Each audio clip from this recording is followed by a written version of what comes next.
Okay, I think I'm back. Sorry about that. I lost my connection. And thank you for tweeting at me, Lindsay, because I know exactly where I left off. I left off saying that we do need to support our customer service and those support services during the admissions and enrollment time. I think I left off talking about remediation for students who don't have access to those higher level courses to prepare them for college and providing them with some kind of remediation over the summer before they enter, or maybe in their first term, to get them caught up to speed to make college more accessible to them. And then also providing them with career service information. This is something that more and more students are going to be concerned about. You might offer great career services on your campus, but it's not always something that we think about relaying to those high school students because it's so far down in their career. But it really is something that they're looking for now. Let's talk a little bit about the state of the American education system. I'm going to bring myself back up on screen. I just want to give you a quick snapshot of how the American education system is stacking up worldwide. We still lead in the STEM disciplines, which are science, technology, engineering, and mathematics. But China and India are fast on our tails. But we're still number one. Still number one with that. We have the most degree-holding workers ages 55 to 64. So those are my parents. Their generation, still the number one degree-holding generation in the world, which is great. But now we're looking at their children, me, the degree-holding workers ages 25 to 34, and we dropped to number 7. So the generations have been on a decline in the U.S. In earning degrees, which is surprising to me. Although they were the baby boomers, so they were a little bit bigger. It's still that ranking, we're not stacking up like we used to. So number 7 in the world of degree holding workers ages 25 to 34. Now in 1960, we were leading the world by far in the number of students who were graduating high school and able to have access to higher education. 1960, America, number 1. But today we've dropped to number 13 in the world. So we've taken a huge hit, not just with our students who are completing degrees, but access to education in America. It's really, really a sad thing. So we're number 13 in the world right now.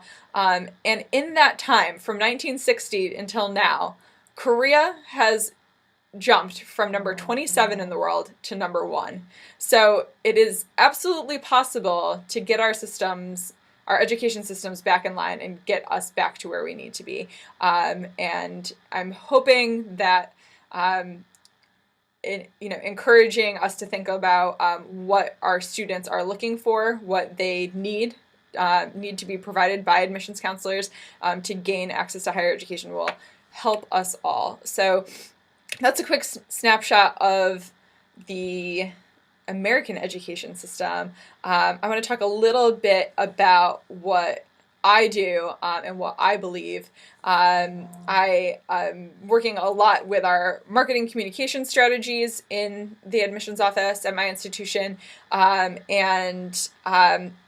think we all kind of do this to some extent, but the admissions process itself, when it's at its best, is going to determine a fit between a student and the institution. That's our job. That's what we're trying to do. Are you a good fit for XYZ institution? Meaning, have you prepared yourself in high school for the academics? Well, I'll go through what fit is in a second, but when we're working and when we're doing our best as admissions folks, that's what we're trying to do. We're trying to determine which students will fit in our institution. And in order to provide access and support, and also support completion during this whole process.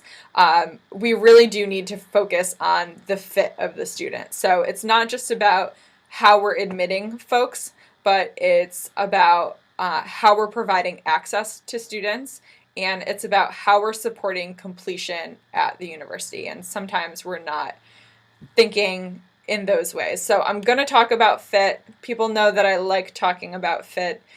People are sick of me talking about fit, and I'm excited to talk about it. So fit's important because it supports access, right? So there's a place for every single student, I believe, who wants to go to college. There is a college for them. 46% of our students are enrolling at community college.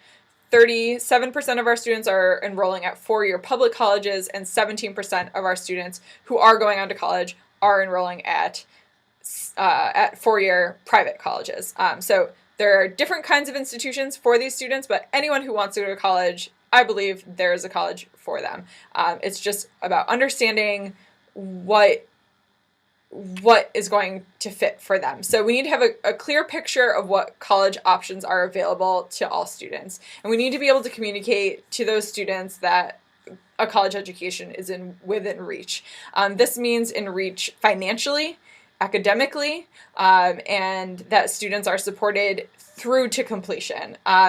These are my fit factors that I've identified that are going to impact an institutional fit and will impact the student's decision-making process as well. So location, this means a regional, in-state, international student, online student, and that's why I say proximity as well.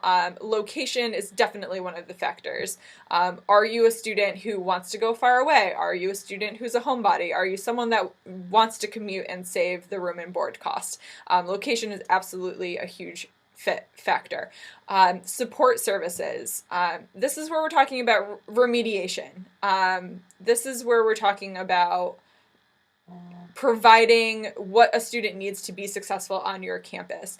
And remediation is certainly one of those things, but on the other end of the spectrum, so is acceleration. So if you have a student who is a high achiever, is coming in with college credits, wants to go through the degree earning process faster, are you providing them what they need to come into your program, be a part of an honors program, be a part of an accelerated program, maybe a combined bachelor's, master's program? That kind of a service is the same, in my eyes, as providing that student who needs the remediation to get caught up. And that's absolutely going to be a factor in their decision-making process and their completion process. We're looking at academic portfolio. Of course. Do you have my major? Desired majors of students and the curriculums that support them. That's a no-brainer for us. We should know that. We are looking, of course, at affordability. This includes the value proposition and return on investment from your institution. And this is where they want to know about career services. How many students are getting jobs at your college? So affordability is not just your sticker price, it's not just what kind of financial aid you're offering, but it's the entire value proposition of the college experience that the student's earning. Predictability, this is one that I really, really enjoy. I use predictability all of the time, and we can predict success for these students. So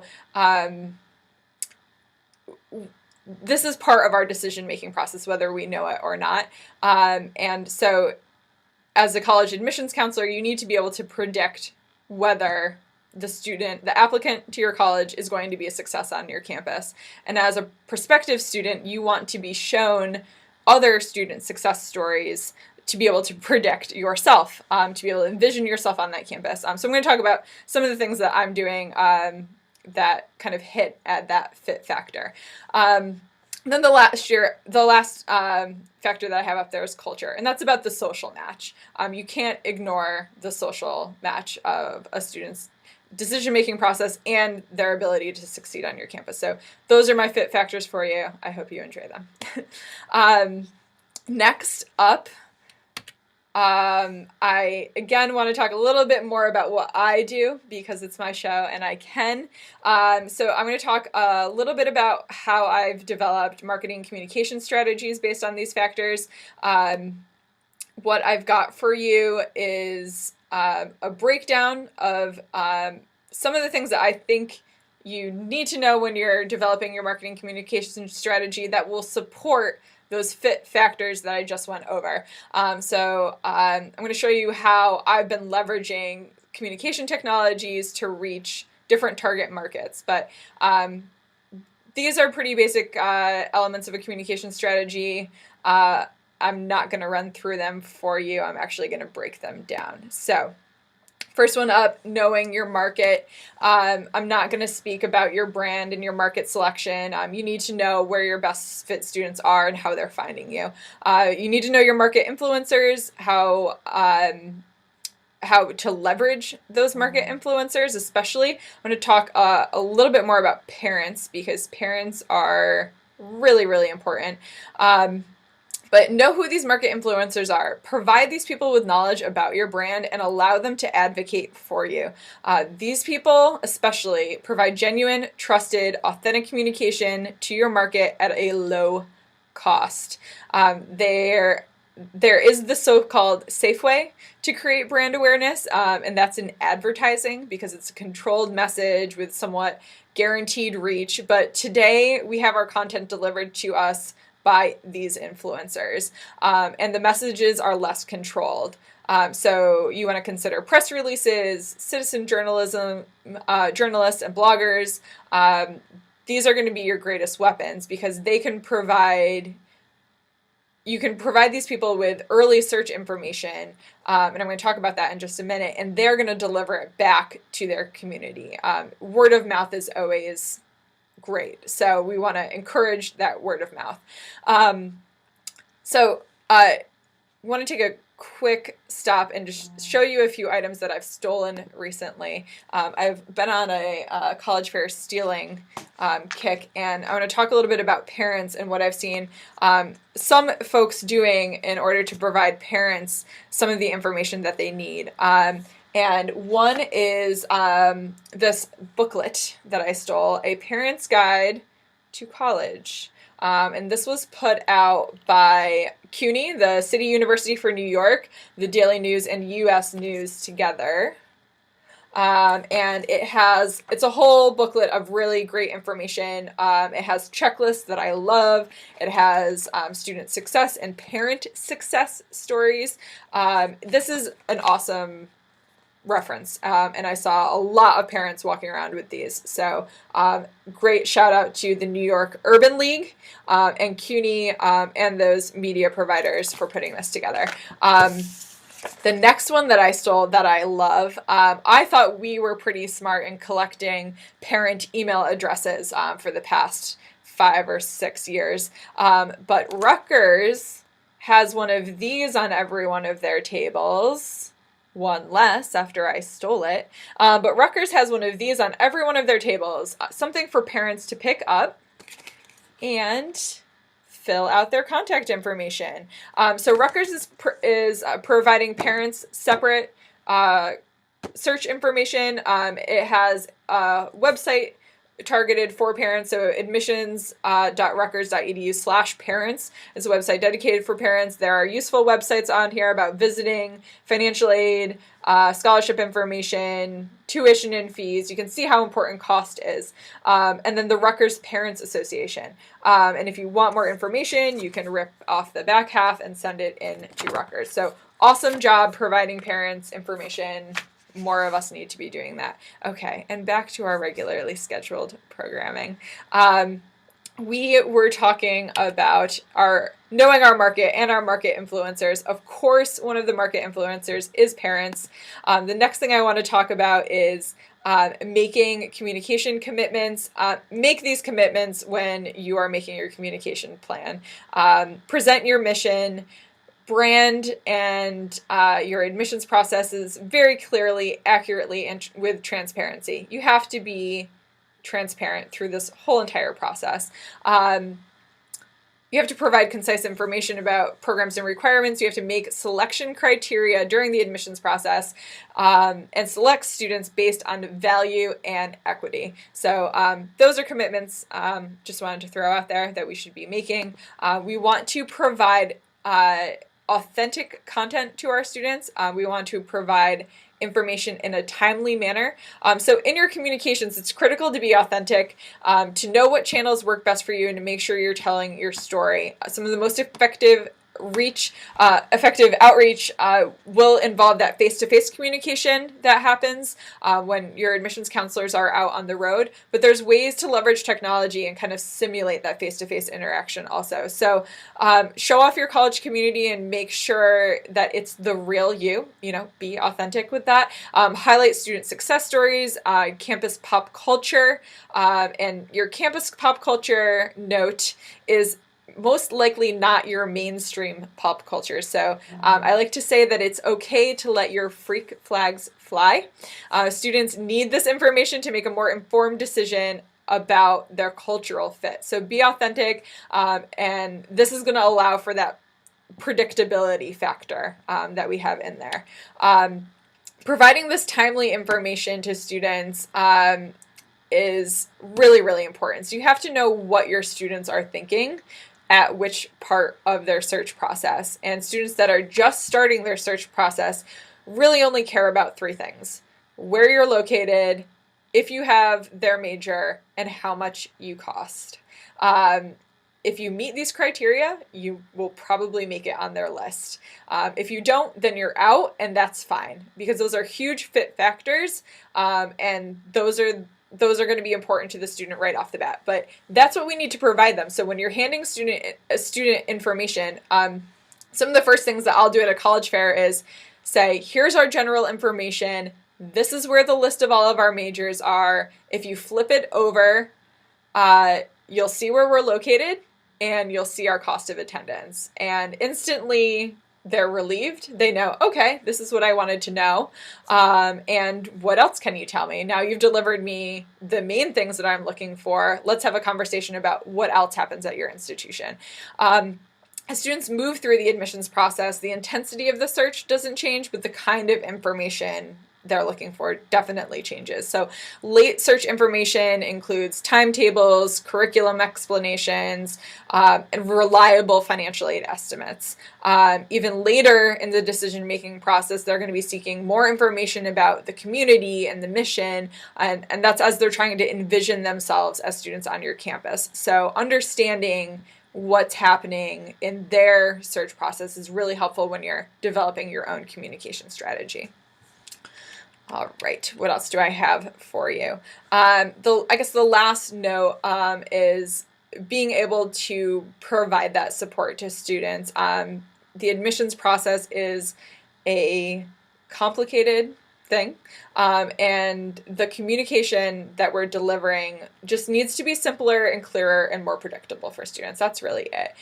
Providing advising, calendars, checklists, deadlines, what comes next, all of that stuff is gold. So if you're going to invest anything in your communication strategy, those are the things that you want to put at the top of your list. You also want to think about building your community, right? I guess I can bring myself up to full screen again here. Building your community, students want to connect with you. They want you to tell your story, and they want to be able to connect with that storyteller.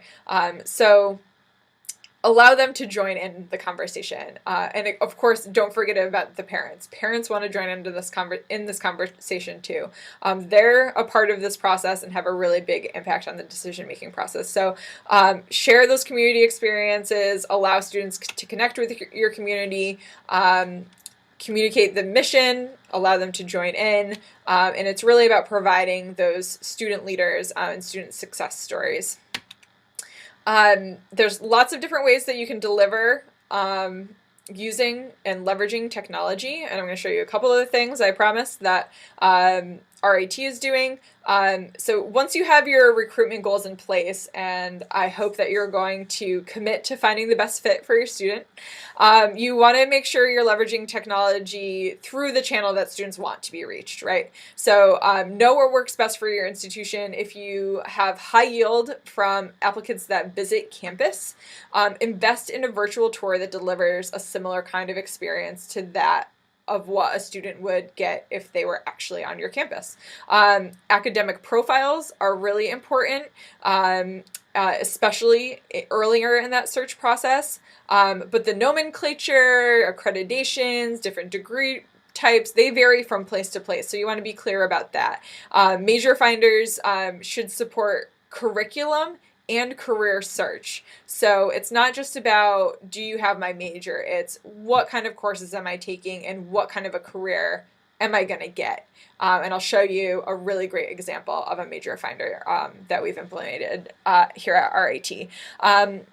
So I've got examples to show you. I'm going to get right to that. I know I started a little bit late, so I'm going to bring a slide up, and I'm also going to send out a few tweets.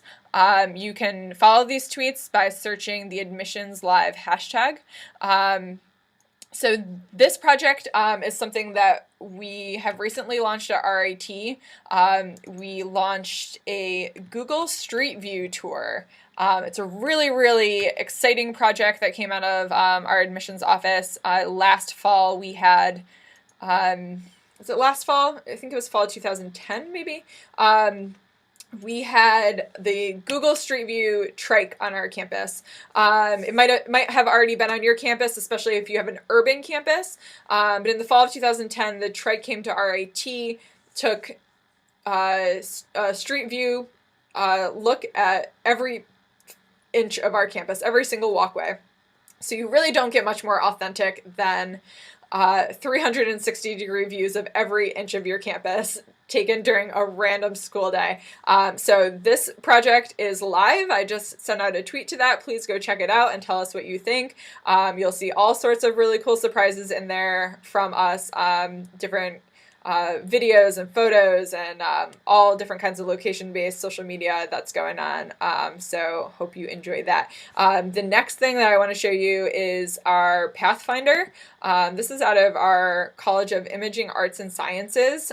We launched a new major finder just for this college right now. But it's called Pathfinder. And I think this is one of the best examples I've seen in higher ed, allowing students to find their major.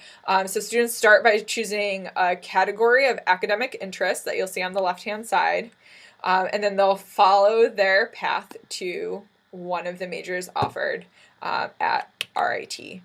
So the Pathfinder will guide them to available RIT degree programs. Content that's provided for each degree program includes an overview of the program, along with student and faculty work. Remember, this is our art school, so there's portfolios available there. There's a careers tab that shows top careers and job titles of our graduates, which is fantastic. And it also shows the top employers of RIT graduates from each program. So take a look at the Pathfinder. I just sent out a tweet with that link.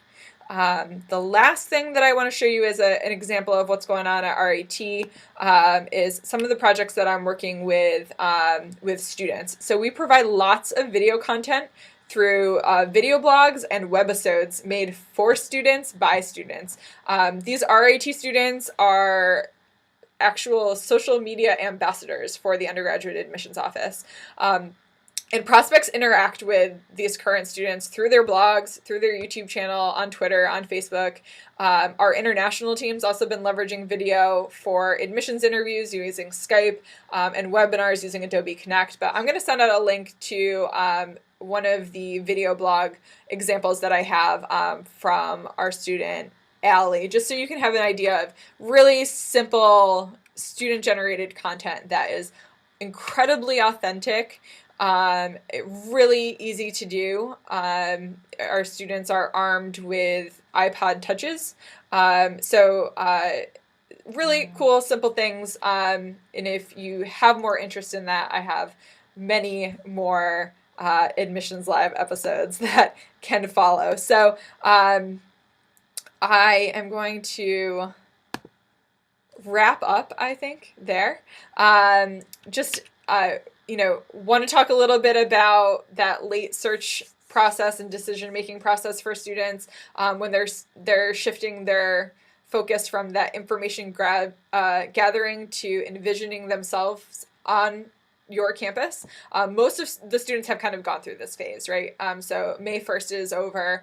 They've made their decision, but you might have a few stragglers still here in early May. So, when we're trying to get students to envision themselves on campus, it's not just about, giving them swag. You want to give them some swag that allows them to feel like a student. So what do your enrolled students do? Sure, they wear college gear, they put stickers on their cars, but they're allowed to attend campus events. They have access to clubs. They have access to sports. They are able to meet with faculty. They're able to connect with their advisors and have a community of peers. So these are the next steps that the students are really looking for and looking forward to. And you want to allow this work to come full circle, right? So we want to make sure that our prospective students and parents are becoming brand ambassadors throughout the process. We want to make all of the content that we're creating very easy to share. It would be great to have a guest blog program for students and parents who are going through the admissions process at your school to become those brand ambassadors, to show other people how they're going through your process and how they've been able to do it successfully. So those are kind of things to think about as you're moving forward and wanting to make this process go full circle for you. So just a few closing thoughts before I sign off. I've been keeping my eye on the Admissions Live hashtag. I'll go through that really quickly to see if there's any questions that are lingering out there. If you have questions, tweet them now. But a few closing thoughts about college access. College access is going to help improve individual lives and strengthen our nation as a whole. Everyone should be on board the college access bandwagon with me. The college search process needs to be re-examined based on validity, reliability, and value. We can do better by providing accurate information and focusing on outcomes rather than selectivity. In order to do this, we need to have an understanding of our institutional value and function without ignoring diversity and institutional purposes. We can change our processes by making them simpler, making them clearer, and more predictable. Access can be simplified to providing the right information at the right time. This information, delivered in a way that allows students to become community members, will support your institution's ability to influence fit during enrollment and through to completion. So I hope my presentation was a really good intro to what's going on in the admissions world. I hope you'll fire some questions at me either now or later. Looking quickly at your tweets, it looks like a lot of folks were chatting with each other, which is awesome, and I hope we can continue to do that. I think I saw a few questions from Zinch, and I think, let's see.